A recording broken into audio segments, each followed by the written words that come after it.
Okay, you are listening to the award-winning Philadelphia Hall Monitor here on WPPM 106.5 in Philadelphia, on Comcast Channel 66, and streaming live at phillycam.org. You can find us on Twitter at Hall Monitor WPPM, on our website www.hallmonitor.org, or on Facebook at PHM WPPM. Tonight on the program, we'll be joined by Councilmember Jay Young. And Connor Deschmaker of Transit Forward Philadelphia will be here to discuss SEPTA's current budget situation. So a lot to talk about. Denise, how are you tonight? I'm good. How are you? I'm fine, thank you. Trying to survive the heat. It's been very hot again in Philadelphia, although it looks like we will be getting at least a little bit of a respite. The storms are moving in. So hopefully that cools things off. But there's definitely a lot going on. So why don't we jump right into our interview with Councilmember Jay Young.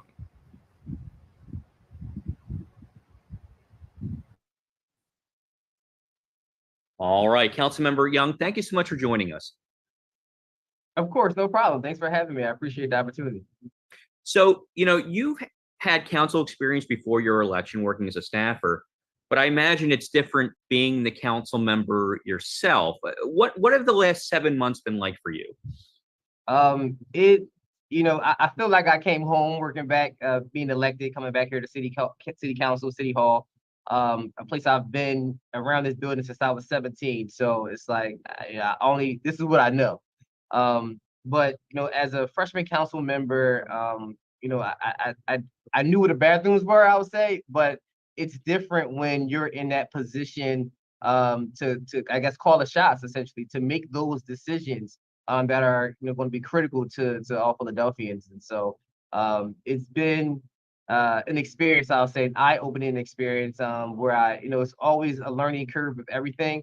Although I know about City Hall, the politics of how this place works was above my pay grade when I was a staffer, right? So now it's what I'm charged to do, and I'm just working through those mechanics.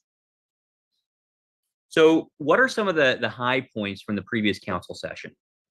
Well, for me personally, I think the high points came, for me, one of them during the budgetary process, where we were successful in winning funds to, create a new library in the 5th Council District.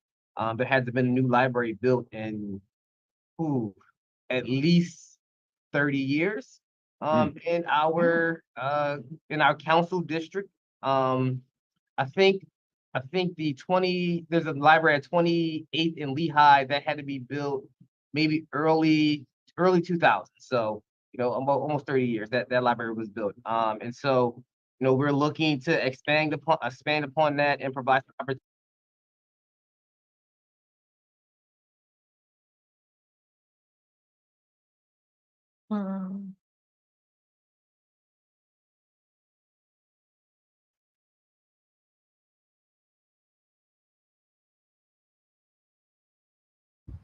We had a little bit of a technical difficulty there, and there it goes. Basically allows developers to have access to people's property, take possession of people's property with little to no risk.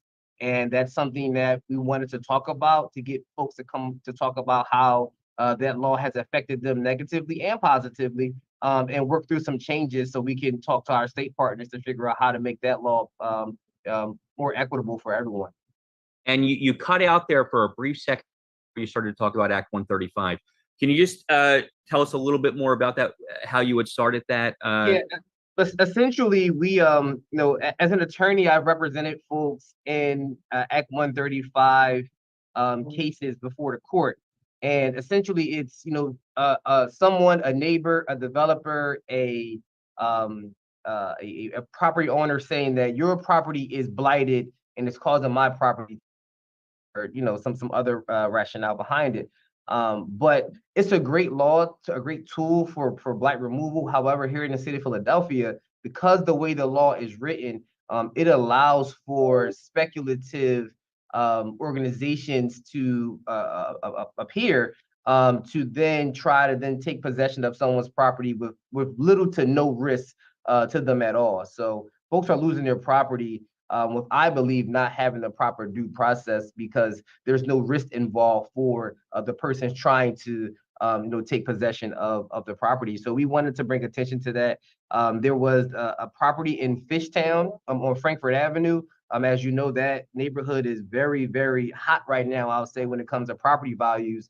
And so a family pretty much was forced to sell this property because it was an Act 135 petition was filed against it by the Fishtown Improvement District, which is a nonprofit that's supposed to, help improve the community. But in this particular instance, it ended up, it shed light on a practice that has been used throughout the city and the Commonwealth that basically, tries to take property or force properties to sell with little to no risk. And it's particularly being done in gentrifying neighborhoods. It's not being done in neighborhoods like Juniana or other neighborhoods that have lower property values, right? It's only being done in areas where the property values are rising rapidly. Right. So, we passed the budget at the end of June. What are your thoughts on that budget, and what do you like about it, and maybe what could have been done better? I think the mayor's proposed budget was so easy for council to support because it has some of the things that we like, particularly for me as a district council member who, the clean and green initiatives were right up my alley. Already we have been removing debris from vacant lots, removing abandoned cars from vacant lots. And so because of the additional resources that the mayor put into this budget for that, me as a district council member, I'm able to really serve my constituents in a manner that they need to be served. So I think that's one of our top. That's one of the, I think the top wins that the mayor put forward with her clean and green initiatives, and that's something that my office has been taking and running with all summer as well. I think every council member has been thrilled with that, and people in the neighborhoods. It's been an excellent initiative. Yes. So one of the controversial things that had happened over the session is the Girard Avenue. Is it a triage center? Is it not? Nobody seems to know exactly what it is. Where does that stand right now? So currently, that facility is being used as a homeless shelter with, as the mayor administration calls it, push-in services, where essentially ancillary services to folks who are homeless. So if you need, they're not providing treatment services for addiction, but if there are other medical concerns or medical needs, some of those are being addressed at that particular facility. But it is a typical homeless shelter. It's just right now, because of the mayor's push in Kensington, the population of the homeless has started to change. That's been a homeless shelter for almost 2 years now. And so it's been under the radar. A lot of folks in the community didn't know because, there wasn't a huge impact on their quality of life. But now when you change the population to those who are have addiction issues, we start to see an uptick in some quality of life concerns in that community. And so for me, I just wanted to make sure that the community fully understood what was going on. And I had to let them know that as their representative, it's my job to try to get as much information for them as possible. Are the long-term plans to keep it a homeless shelter? Well, I can tell you that City Council passed a law on the last day of the session to prohibit the city from renewing any lease on this site. My goal, hopefully, is that we can get this site and turn it into affordable housing, long-term affordable housing for folks, particularly for seniors in our community. But that's a plan that we'll be working on with our state partners. Right now, I don't think that this particular site will be used long-term as a homeless shelter by the city of Philadelphia. I mean,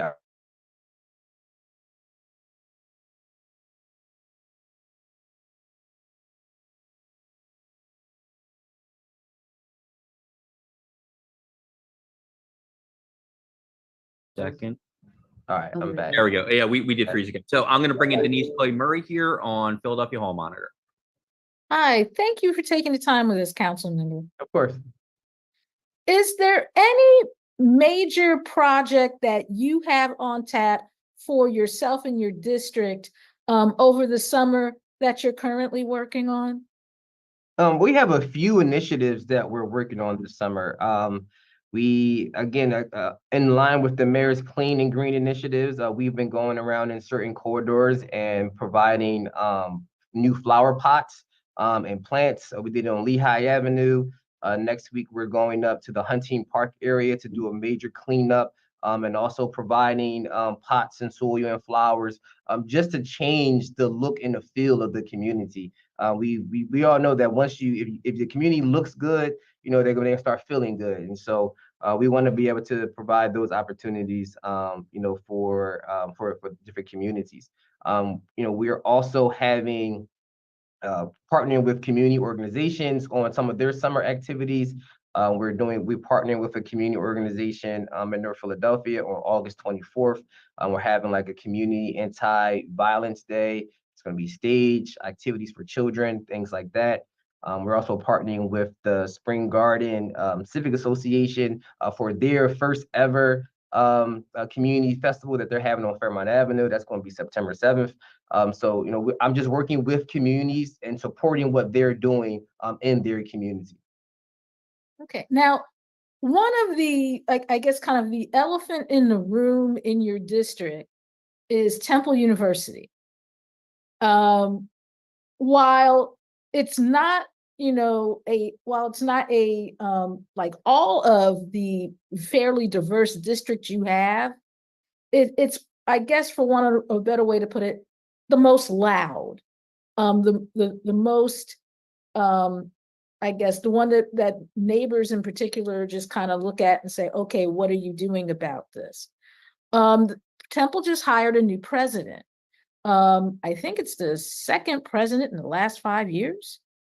And as the presidents go at Temple University, so goes the university itself and its attitude toward North Philadelphia, where it's located. Have you sat down with the new president of Temple University? And what are some of the concerns that neighbors still have there? I know that the stadium talk has pretty much died down, and if you looked at Temple football, you kind of know why. But what are you hearing from them? Have you talked to the new president yet? Once the news went public about the new president, he did call me. We talked briefly. We have not sat down to have an in-depth conversation, about his vision for Temple. But that's forthcoming. I think Temple has been a great partner to North Philadelphia. Temple University is our number one employer in North Philadelphia, for one. And so they take great steps to make sure that they continue to employ people from the community. Temple has a scholarship program where you live in those zip codes around Temple, and you make your family's income is, I believe, below about $60,000 or $70,000. You essentially go to Temple for free. So Temple has been trying to do things to better its relationship with the community. There's always more that it can do. And the community, particularly around Temple, is starting to understand now that it's not necessarily Temple who is the bad actor, but some of the businesses who make money off of Temple students, essentially, who have started to do the real estate development and some other activities in the community. So that's things that the community is now starting to understand. Now, Temple does play a role in it. And that's something I want to make sure that the new president, President Fry, understands the North Philadelphia community. North Philadelphia is very different than University City, West Philadelphia, where he was at Drexel. Just the mentality of it, the socioeconomics of North Philadelphia. So I just want to make sure that he fully gets a grasp of what North Philadelphia really is. But I think Temple, moving forward, will continue to be a partner with us in what we're doing, to make sure that the community is a part of the growth of Temple as well. Now, like I said, you have a very diverse district, because in addition to North Philadelphia, you have parts of Rittenhouse Square and Fairmount, and districts and your district is in varying degrees of change in a lot of places. How have you navigated your district and the needs of everyone in that district? I guess I think that's the question I'm being Yeah, so I think I lean on my personal experiences to help me navigate that. Being someone who was raised in North Philadelphia, where my family had, is from, the public housing facility down in North Philadelphia. I still live across the street from the public housing facility where my family is from. And so understanding where I'm from keeps me grounded, but also my professional experiences being a real estate attorney. I've represented some Center City and some Rittenhouse Square businesses, represented, real estate developers in some capacities. So I understand the business community as a whole. I've represented some, not the largest corporations in our city, but some businesses that have some staying power here. So understanding their relationship to our city, understanding the community and the community's needs has allowed me to help basically navigate throughout my district. I represent literally, the wealthiest people in the city and the folks that have the most challenges. So having those personal experiences and representing some of those folks professionally, but also living with those folks with the most challenges has allowed me to really navigate this district very well. And what do we as journalists get wrong regarding your diverse district? Because the neighborhood names, I'll tell you that. Okay. Right, that's a pet peeve of mine. You guys get the neighborhood names wrong, and it kind of, it's a pet peeve with some of those folks in the communities. We know Philly is a city of neighborhoods, and we got to get their names right. Okay. Well, thank you so much. Oh, and congratulations on your wedding from us here at Hall Monitor. Larry and I are both married people. If you ever need any, advice, let us know. And I'll take you up on that. Thank you. And I'll give you back to Larry McGlynn, my co-host. You're listening to Hall Monitor on WPPM 106.5. All right. Thank you, Denise. And council member, thank you so much for joining us. Oh, thank you so much. I appreciate it.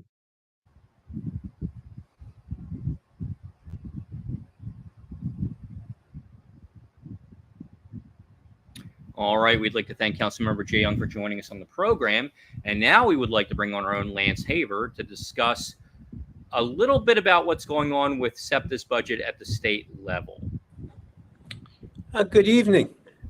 I know it's hot, and if you had to wait for a bus, it was really hot. And the bad news is you were waiting longer than what you should have been, because SEPTA still has not filled all of the bus driver positions that are open, and it may not be able to do it at all. The state budget didn't fund SEPTA at the numbers that SEPTA was projecting. And as we'll hear with the interview with the director of Pennsylvania Transit for All, SEPTA is only scheduled to get a third of what it projected it would get. So let's show the interview. We'll get the specifics, and we'll talk at the end a little bit about what next and what does it mean and what comes next.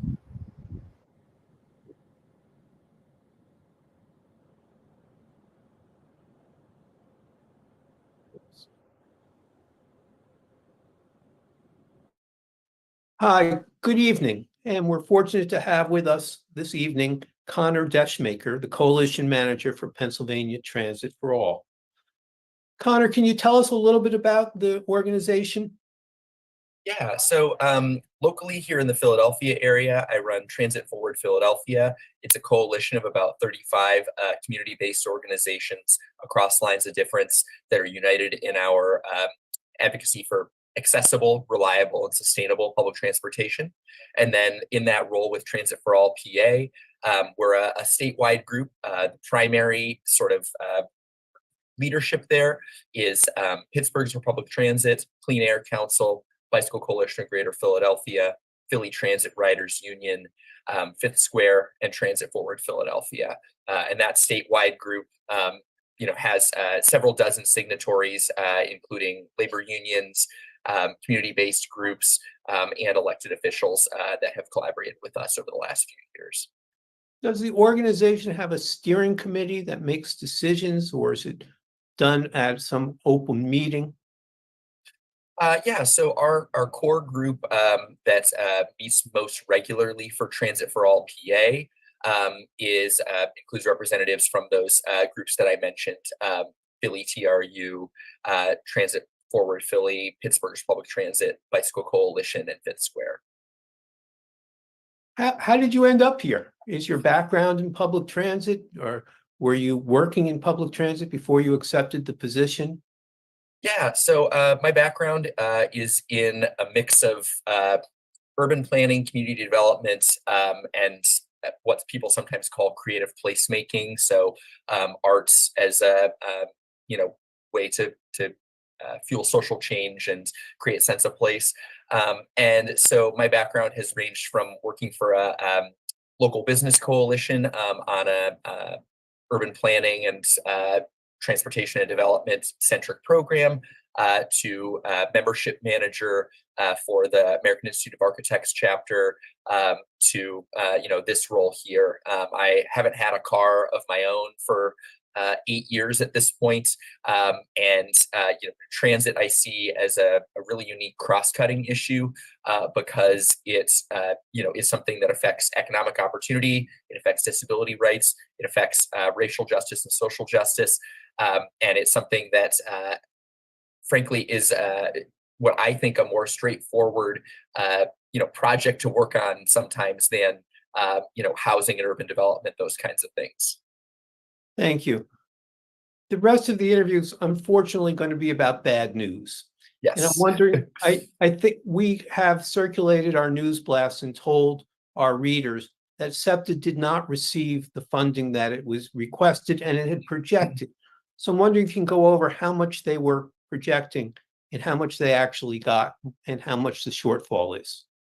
Yeah, absolutely. So starting basically at the end of April was when the American Rescue Plan, so COVID relief money, ran out for SEPTA.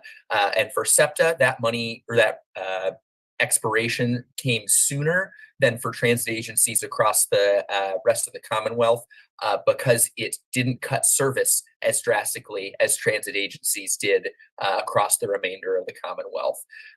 So that shortfall is $240 million per year. This state sales tax allocation measure that we have been advocating for a little over the last year, that was projected to bring in about $161 million per year.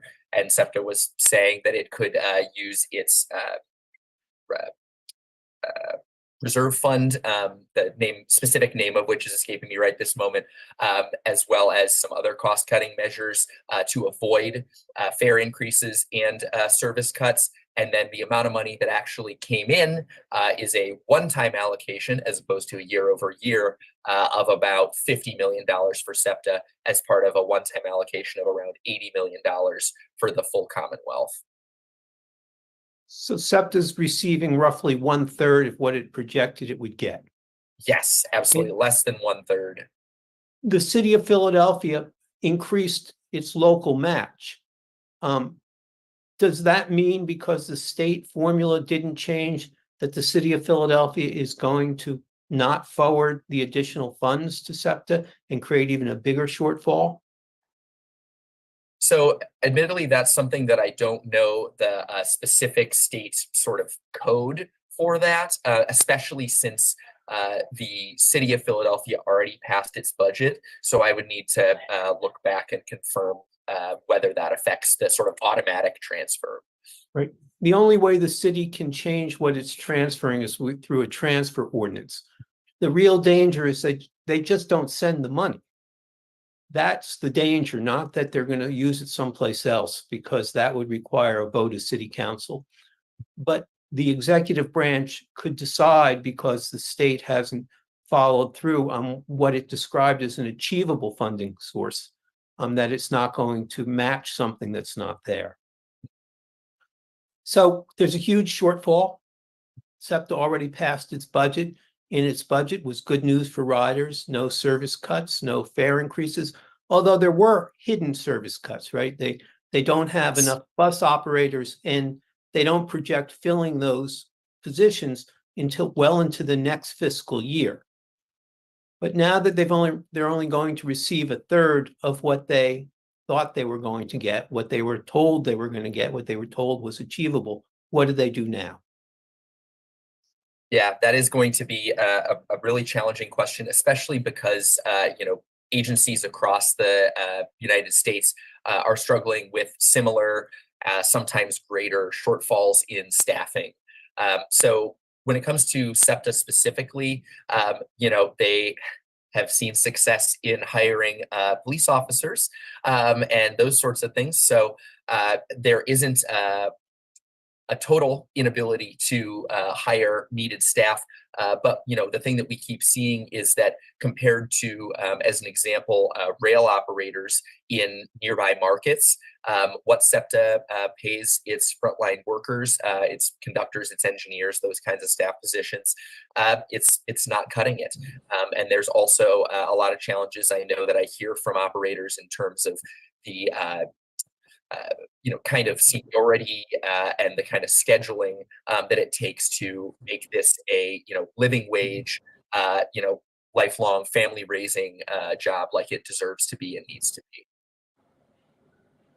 So the possibilities, of course, are that SEPTA draws down money. Now, at the public hearing on the budget, SEPTA was not able to say how much money is in that fund you referred to, the Fair Stabilization Fund. Yes, there we go. My apologies. But the projection was around $650 million. The danger, of course, in announcing that there's over $500 million in it is their supporters in the state legislature might be fooled because SEPTA's been saying if they don't get the money and they don't get the new formula, they're going to be draconian cuts. So the first question for SEPTA is, are they going to honestly say how large the reserves are? Because $650 million, even if you're a public transit agency, is a lot of money. Yeah, so there's sort of two pieces to that I'll address.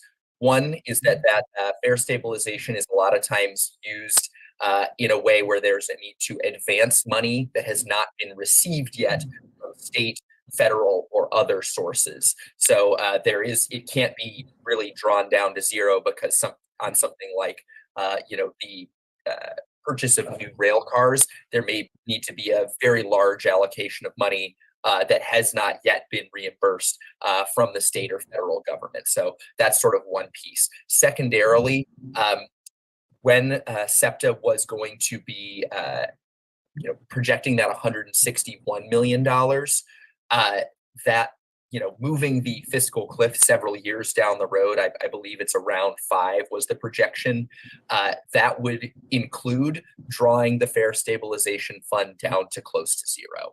So basically, if there is not, any new funding, then, SEPTA reaches a point where not only is it,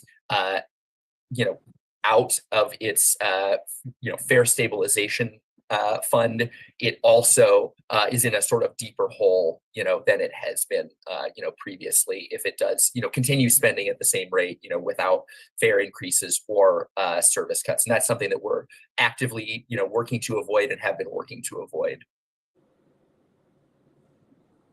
What went wrong? Why didn't the governor and the state house and the state senate come up with a plan to save not just SEPTA, but every public transit agency in the state? And by the way, how many public transit systems are there in the state? I always get this number wrong, and so I am not going to say, because they don't. There isn't one for every county or a simple formula like that. And sometimes they have been, consolidated over the years, and there are some transit agencies that are not receiving funds from the Public Transportation Trust Fund and run sort of fill-in service. But I can say there's public transportation in all 67 counties, and there are multiple dozens of transit agencies that receive money from the Transportation Trust Fund. So just a quick count, it's Philadelphia, it's Pittsburgh, it's Scranton, it's Wilkes-Barre, it's Allentown, it's Lehigh, it's York, it's Harrisburg, it's Dauphin. State College, Lancaster, Erie, all of those. And a lot of times there will be one agency, especially in places where there isn't fixed route service, but just shared ride service, that might be combined among several counties. And does SEPTA state how many local businesses, by that I mean Pennsylvania-based businesses, it uses to help it provide with the rides and the supplies and all of the things that it needs? I don't have that number very handy, but I do have a graphic that I can share with you that lists, all of the money that SEPTA has contracted with businesses headquartered by county in the Commonwealth over the last 5 years. It's pretty remarkable that, beyond the, statement that Southeastern Pennsylvania is the engine of the Commonwealth's economy. It is, not only in a sort of indirect way through, tax revenue and, economic impact, it is also through direct sourcing and through, direct, purchase of goods and services from those businesses throughout the Commonwealth. Would it be fair to say if the public transit systems across the state are not adequately funded, there'll be layoffs in all these smaller businesses? Yeah, without the essential operations and capital support, then SEPTA, and transit agencies across the Commonwealth are going to cut jobs. There isn't a tremendous economic impact that cascades, as a result of not adequately funding public transportation. And I'll note here that, that's why we've seen groups as large as, the Greater Lehigh Valley Chamber of Commerce, why we've seen the Philadelphia Chamber of Commerce, these large, I would imagine, proper to say, fiscally conservative organizations recognize the impact of public transportation, on the economic success of these small to large size businesses, in the same way that we've also been able to work with groups like Meals on Wheels that recognize that food access and nutrition and social determinants of health are also very deeply affected when you don't have adequate public transportation access. And that's something that we see, in Philadelphia, where there is, a tremendous amount relatively of public transportation service, but that only grows in places where transit access is limited or non-existent in the fixed route sense. Which brings me back to the question we started with. What went wrong? Yeah, absolutely. So, we saw that last year there was, a shifting of purpose from moving from, local enabling legislation, which is something that would, allow local governments to access greater amounts of federal matching dollars, because, it's really important to note that in the Philadelphia region, despite being sixth highest in earned revenue, so fare box recovery, we are in the 20s in the amount of local allocation for capital. So that's something we were originally trying to fix. And then that sort of shifted into this sales tax measure. So increasing the state sales tax allocation for the Public Transportation Trust Fund. This is the line that, we have been both given and advocated for ourselves. It started at 2%. Over time, it got whittled down to 1.75%. And it's really interesting because, in talking to legislators, folks that were, in swing districts who have a lot of transit service, they expressed support for this. And, when we talk to, leadership, they express support for this. But the thing that we keep encountering with our state legislature a lot of times is the inability to focus on multiple issues at once. And as, time went on, it took us, sort of sounding the alarm quite a lot of times to keep transit on the table. During that last week of budget negotiations, we were told at one point during the week that transit wasn't even in discussions anymore. And we rallied several hundred letters to get it back on the table. And so there is, a couple of things that we keep hearing. One is that from certain lawmakers, they say, well, if we're going to address transit, then we need to address roads and bridges and highways as well. And then from others, it's that, it's not as urgent as we think it is. And so, to both of those things, I say, what we've been pushing for was a really conservative measure. Sales tax allocation, it doesn't raise taxes on anybody in the Commonwealth.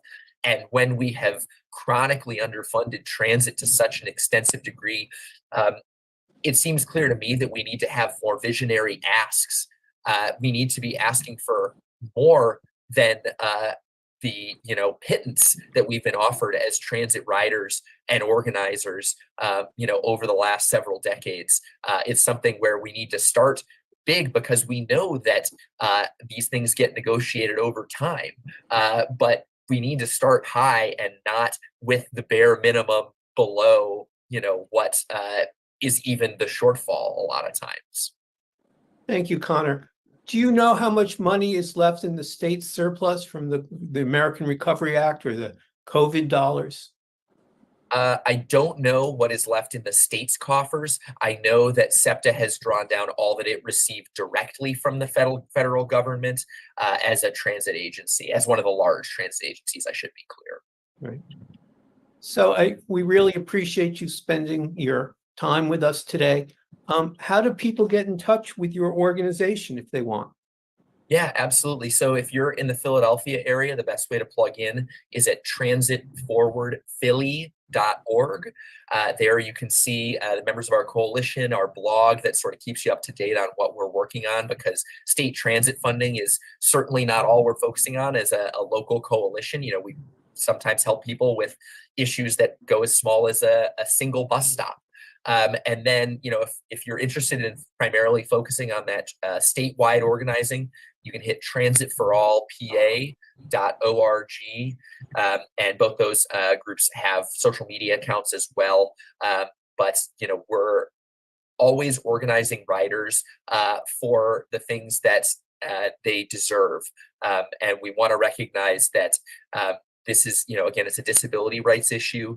It is an access to opportunity issue, and it is a social determinants of health issue, not just, something that should be viewed as a welfare program or something like that. Though those 30% of households in the Philadelphia area that don't have access to a car are a core constituency and should be prioritized. They are not the only group that is, served well by public transportation.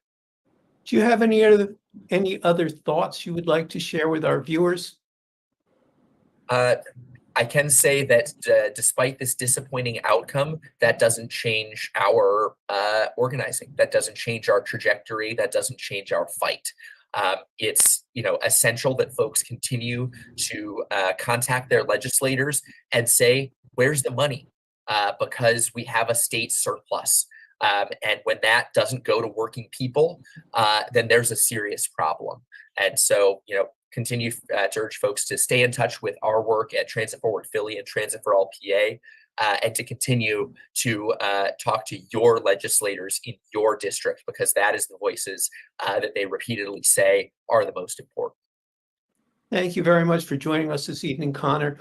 We're going to make sure on our webpage and on our next mailing that your information gets out for our viewers who follow us very closely on SEPTA. Most of our work and most of our reporting has been on the bus revolution, which of course now looks like it's at risk again because we can't fill the bus operators' positions.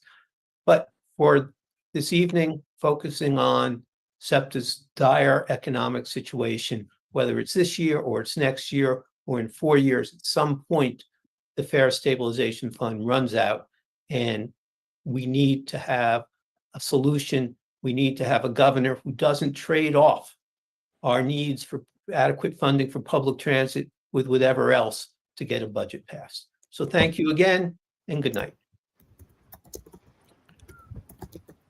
So I think the takeaway points are, we don't know what's going to happen. SEPTA's released a statement which says they're going to do the best they can. There are a lot more flowery words in there, and it sounds a lot better, but really what it is like, we don't know. We hope that in the fall, somehow we'll get the money we need. That's one takeaway. Second takeaway is SEPTA doesn't have to fill the bus operator positions that are now open, and we will not know. The only thing riders will know is on days like this, when it's very hot out, we'll be waiting longer for the buses than we are supposed to wait. that the bus schedules don't matter because SEPTA isn't or cannot or both fill the bus operator's position. If SEPTA decides it wants to cut service legitimately in a public way, they have to hold new hearings. If they want to raise fares, they have to hold new hearings. So none of those things are going to happen without adequate notice. The only thing that can happen is what SEPTA's already been doing, and that is just to let bus operator positions be vacant. The second takeaway is the governor, for the second year in a row, didn't come through with what he promised. So I know there's a lot of support for Governor Shapiro for what he's been doing with the schools, and I think there's a general goodwill for the governor. But this is the second year in a row that the governor has said public transit funding is a priority, and the second year in a row that he traded it off. And many of us like to blame the Republicans. We like to say it's the Republicans that did this. But that's not a fact. The fact is that the closed door negotiations between the leaders of the State House, which is controlled by the Democrats, the leaders of the State Senate, which is controlled by the Republicans, and the governor's office. Those three bodies get together in a secret room and make the decision. So the governor and the Democrats decided to give up funding for public transit, not just for Philadelphia, but for public transit across the state. And the third takeaway is to recognize that whatever SEPTA has been trying to do by hiring Republican Party political operatives, by giving no-bid contracts to Republican consultants, whatever they've been trying to do has failed year after year after year. And we should, at the very least, expect SEPTA to learn from its mistakes. If what you have been doing doesn't work 1 year, second year, a third year, at some point, the SEPTA board has to own that responsibility and say, our strategy isn't working. For example, in the mobilization of riders that Connor's group put together, there were no transport worker union members. There were no Chamber of Commerce from Philadelphia members there. There was no environmentalists there. Now, there are some groups listed on the webpage, and it is a great job to bring a couple hundred people to the state capital, to Harrisburg, but that obviously hasn't been enough. And SEPTA has not helped build this riders organization to a point where literally thousands of riders show up and say, we need the funding and we need it now. I do recognize because SEPTA is asking for the money, they may feel a little awkward about putting pressure on elected officials. But if the question is, do we run out of money and grind SEPTA to a halt, or do we do something to ensure the future of public transit in our region? I think it's a very simple answer. We do something to protect public transit. And that's what we face. Hall Monitor will keep looking at this issue. We'll keep reporting on it. And what happens next is the two Democrats, Representative Kinsey and Representative Bullock, are resigning. The State House is now going to be controlled by the Republicans. There'll be a new election, a new special election in the fall. Those seats have historically been Democratic. More than likely, they will be Democratic. So the Democrats will be back in charge of the State House. And they have said, and the leaders in the State House have said, that they will bring this issue up. I do want to just mention the head of the Philadelphia delegation to Harrisburg, Representative Morgan Cephas, is the one who caught that transit had been removed from the budget. She wasn't in the room. She wasn't allowed to participate in negotiations, but she's the one who asked and was told that the Democratic leadership in the State House and the governor had traded that off and there was not going to be any money. And she said that she was not going to deliver the votes from the Philadelphia delegation unless SEPTA got something. So without her activism, without her being vigilant, without her hard work, SEPTA wouldn't even get the small amount that it got. So that's the report. I wish it could be better news. Anybody who waited for a bus outside today knows waiting in 100-degree heat is really not something that anyone wants to do. We should have more bus shelters. We should have more buses, and we obviously should have adequate funding. Well, this is obviously yet another one of those reasons why I could never get elected mayor of Philadelphia. Because in addition to our schools not getting proper funding, our transit not getting proper funding, and just the general disrespect that Philadelphia is expected to put up with from Harrisburg, my first press conference would be my announcing that we are keeping all of our state tax money. The state gets no more, live off of what you get from the farm show. We're going to take care of what we need. Well, just for that, I'd vote for you. Me too. Well, here's my question, Lance. How many bus operators does SEPTA actually need? Yeah, so we don't actually know. SEPTA will not answer that. We're looking at somewhere around 20% missing. But when at the public hearings, the hearing examiner refused to order SEPTA to answer that question. What we were told is, yes, we're about down 20%, but we're hiring people all the time, but we can't retain them. So I did ask, well, what does that mean? How many bus drivers are we missing? And they said, well, we won't know until we finish the recruitment level and we see how many people continue to work with us after we recruited them. So it becomes that Mobius strip where we know we're down 20%, we're hiring, but we don't know whether the people we're hiring are going to show up to work. So we don't know how many people we're missing. And Denise, you've made this point before. Other transit systems pay more money.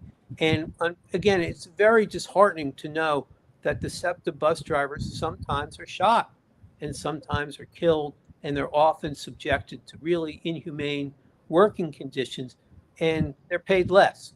So as you, Denise, have pointed out, if you had a choice between being paid more and better working conditions, you probably would move out of Philadelphia to New Jersey Transit or to the Lehigh Valley Transit System, or someplace where you don't have to wonder whether the person getting on the bus is getting ready to shoot you or rob you. Or even Amtrak, because that's where a lot of the regional rail line operators are going in lieu of staying with the regional rail line. And it's something that the state is eventually going to have to address, despite the fact, and maybe if it's presented in a way where the same people who, if you present it in a way where you're explaining to the legislators out in the places that are not Philadelphia, that people cannot get to their jobs at the prisons that you continuously build, without public transit. Maybe that will be what moves the needle. But, the fact that you make a very good point about the fact that this wasn't a Republican alone thing this time, especially since you have a governor that people keep trying to put into the presidential conversation for 2028. Something that I think that if you're a SEPTA bus, if you're somebody who uses public transit in Philadelphia, somebody who would rather not see your school budget get eaten into by a voucher program or any number of things, if you're seeing those things, in Harrisburg in 2028 comes along and someone is trying to present the person who was doing this to you as a Democratic presidential candidate, it might just be a deal breaker for you. I'm just saying. I agree. And I know you're going to talk about the RNC. Maybe what they're hoping for is that Trump actually wins and unfunds Amtrak, and then we won't have any choice. But again, we'll keep our eyes on SEPTA and what's happening. And if there are any upcoming hearings to raise fares or cut service, we'll certainly let our viewers know. So speaking of the RNC, that started Monday, and we a lot has happened, Denise, just over the last few days. We were coming off Joe Biden's debate performance, a lot of discussion about whether or not Biden should be replaced on the ticket. Should he withdraw? Should somebody else take over? And then we get to this weekend. There's an attempted assassination on former President Trump. And the RNC starts 24 hours later. So you've been watching this, so others don't have to. Yes, that's such is the life I lead. What has been going on? Well, because my appreciation for irony is, unlike anyone else's, I am paying close attention to tonight's Law and Order night. There you Now, go. you have Law and Order night at a convention that is about to nominate someone who was convicted of 34 felonies. And there are 34. going to be people on the floor like Peter Navarro and Paul Manafort who have themselves done criminal stuff. Yeah. And I'm like, but you're the Law and Order party? Yes. Forgive my confusion. But, it's Philadelphia has actually been represented here in the RNC. Like last night, the gentleman that does the Kensington Instagram page was speaking about fentanyl abuse and basically blaming the Democrats for that, because that's kind of the theme here. And also on Monday night, Amber Rose. Now, if you're not somebody who follows the hip hop gossip columns, you have no idea who Amber Rose is. And frankly, you're not missing a thing. But Amber Rose, who is from South Philadelphia, although I don't know if she's spent any time in South Philadelphia over the last 10 years, because she's been a little busy. She spoke to the RNC last night. Now, on Monday. Now, what made that ironic for a lot of us is how Amber Rose became famous. She became famous through, well, first she was Kanye West's girlfriend, which kind of makes the fact that she is now, going out here campaigning for Trump make a little more sense. She is an OnlyFans. She has an OnlyFans account. Now, those of you who don't know what OnlyFans is like specialized porn, where you can only get this porn if you are a member of someone's OnlyFans page. Because let's face it,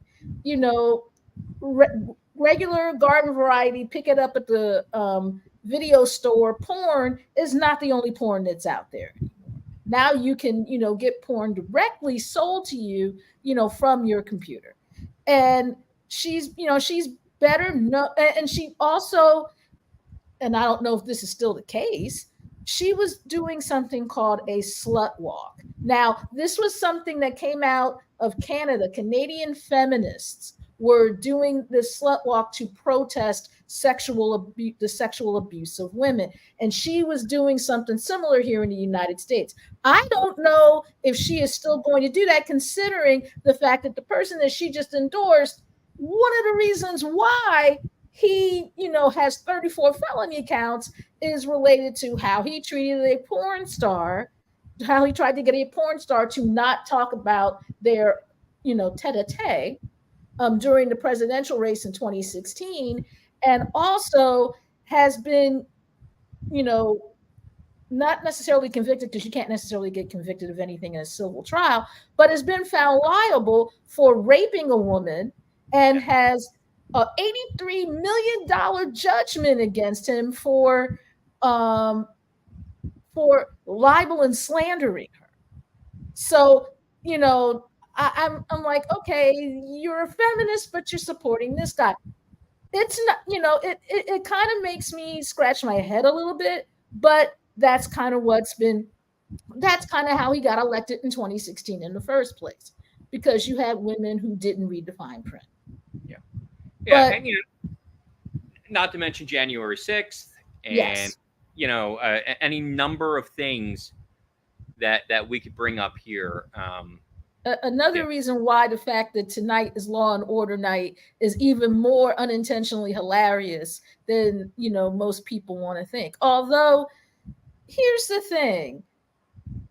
Tomorrow night, Trump himself is supposed to speak. Tonight, we're supposed to hear from vice presidential candidate J.D. Vance, who has since turned down an opportunity to debate current Vice President Kamala Harris, because they're under the impression that the president's diagnosis of COVID-19, which literally just happened a few minutes ago, is going to make him drop out of the race, and that she is going to be, put up as president. Now, I have my own theory as to why that's not going to happen.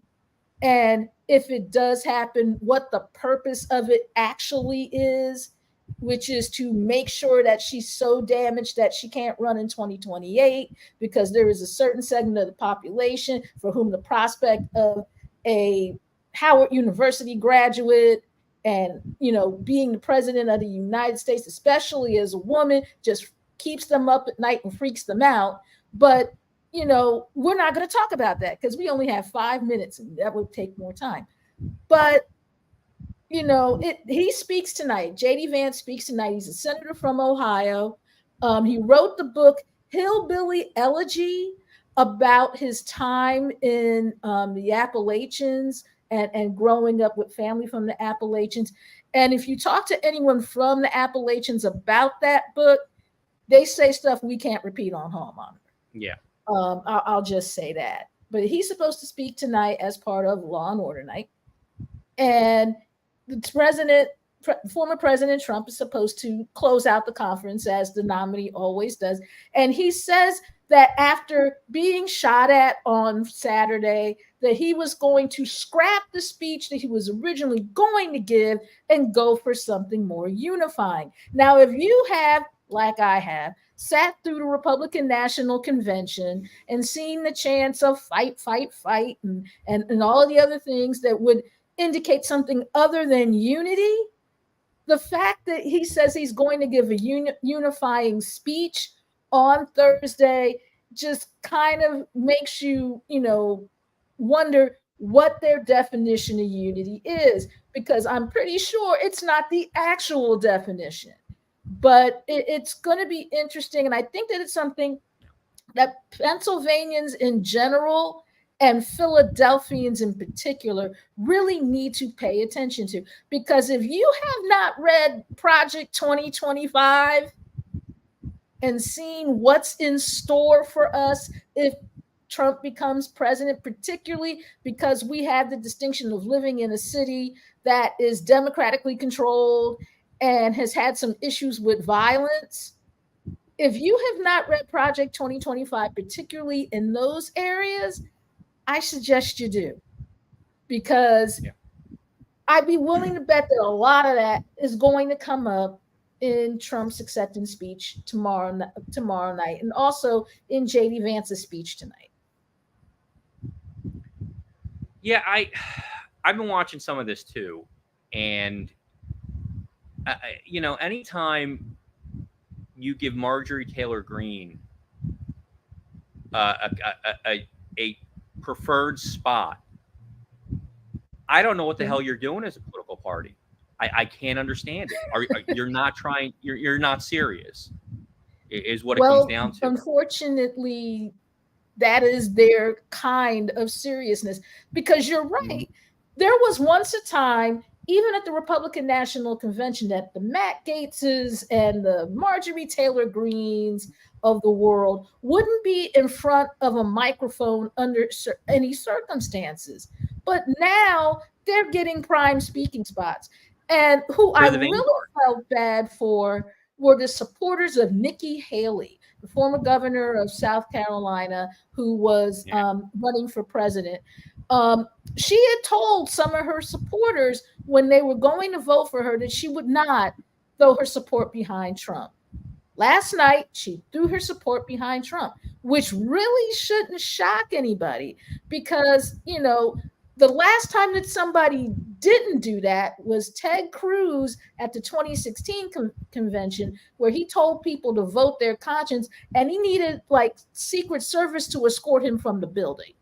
That was how crazy that. Yeah. Yeah. It's an embarrassment. But that's what we're up against here. So we have to leave it there. We will be back next week for Hall Monitor.